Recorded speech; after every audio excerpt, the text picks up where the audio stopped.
Hello everyone, আসসালামু আলাইকুম। আজকে আমি আপনাদের সঙ্গে শেয়ার করতে এলাম খুবই ইজি এবং টেস্টফুল একটি কাবাব রেসিপি।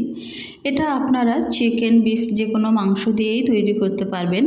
আজকে আমি আপনাদের সঙ্গে শেয়ার করব চিকেনের কাবাব রেসিপি। তো চলুন দেখা নেওয়া যাক রেসিপিটি। প্রথমে আমি এখানে পেঁয়াজ কুচি নিয়েছি 1 কাপ পরিমাণ, সাথে দিয়ে দেব আমি 1 কাপ পরিমাণ বেসন, দিয়ে দেব এখানে আমি চিকেনটা আমি আগে থেকে সিদ্ধ করে নিয়েছিলাম, আপনারা কাঁচা চিকেনও দিতে পারেন। সাথে দিয়ে দিচ্ছি 2 টেবিল স্পুন ধনিয়া পাতা, দিয়ে দেব 1 টিস্পুন চিলি ফ্লেক্স, দিয়ে দেব স্বাদ মতো লবণ। এখন দিয়ে দিচ্ছি আমি হলুদের গুঁড়ো 1/2 টিস্পুন, খুব সামান্য পরিমাণে হলুদের গুঁড়ো দেব, এবং লঙ্কা গুঁড়ো আমি দেব 1/2 টিস্পুন। 1/2 টিস্পুন দেব জিরের গুঁড়ো এবং 1/2 টিস্পুন দেব ধনিয়ার গুঁড়ো। আমি সব 1/2 চা চামচ করেই দিয়েছি। এবার এখন আমি দিয়ে দিচ্ছি চাট মশলা, 1/2 চা চামচ চাট মশলা দিয়ে দিলাম, যেটার জন্য একটা আলাদা ঘ্রাণ আসবে। সবগুলো আমি একসঙ্গে খুব ভালোভাবে মাখিয়ে নেব। আর এখানে আমি সিদ্ধ চিকেন নিয়েছি বলে আপনাদেরও যে সিদ্ধ চিকেন নিতেই হবে ব্যাপারটা এমন নয়, আপনারা চাইলে ফ্রেশ কাঁচা চিকেনও নিতে পারেন। এখন আমি নিয়ে নিচ্ছি কাশ্মীরি লাল লঙ্কার গুঁড়ো 1 চা চামচ। আপনারা কাশ্মীরি লাল লঙ্কার গুঁড়োটা স্কিপও করতে পারেন, সেটাতে কোনো রকম সমস্যা হবে না, এটা শুধুমাত্র কালার আসার জন্য। এখন আমি দিয়ে দেব জল, আমি খুব অল্প পরিমাণে জল দিয়ে দেব, আপনারা আপনাদের পরিমাণ অনুযায়ী একটু বুঝে জলটা ব্যবহার করবেন।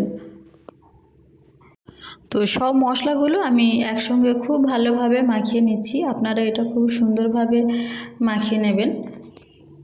আর একটু খেয়াল রাখবেন এটা যেন খুব বেশি পাতলা বা খুব বেশি টাইট না হয়ে যায়, যেমনটা থাকলে আপনারা হাতের মধ্যে বল করতে পারবেন তেমনটাই রাখবেন। তো এখন আমি কিছুটা হাতের মধ্যে নিয়ে নিচ্ছি এবং কাবাব শেপ দিয়ে দিচ্ছি। এভাবে আপনারা কাবাব শেপটা দিয়ে নেবেন। এভাবে আমি শেপ দিয়ে নিচ্ছি এক এক করে, আর এরপরেই আমি একটা একটা করে কাবাব ভেজে নেব।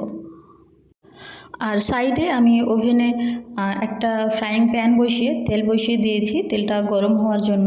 এগুলোকে আমি গরম তেলের মধ্যে এক এক করে ছেড়ে দেব, আর খুব সাবধানে দেবেন, আর তেলটা অবশ্যই গরম হয়ে গেলেই তবে দেবেন, এবং এক সাইড আপনারা 5 মিনিট ভেজে নেবেন।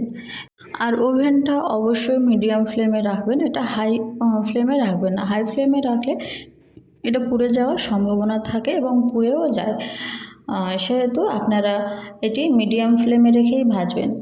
তো এক সাইড আমি 5 মিনিট ভেজে নেওয়ার পরে আমি এগুলোকে একটা একটা করে উল্টে দেব, এবং দেখা পাচ্ছেন খুব ভালোভাবে ভাজাটা হয়েছে আর লালচে একটা আকার ধারণ করেছে।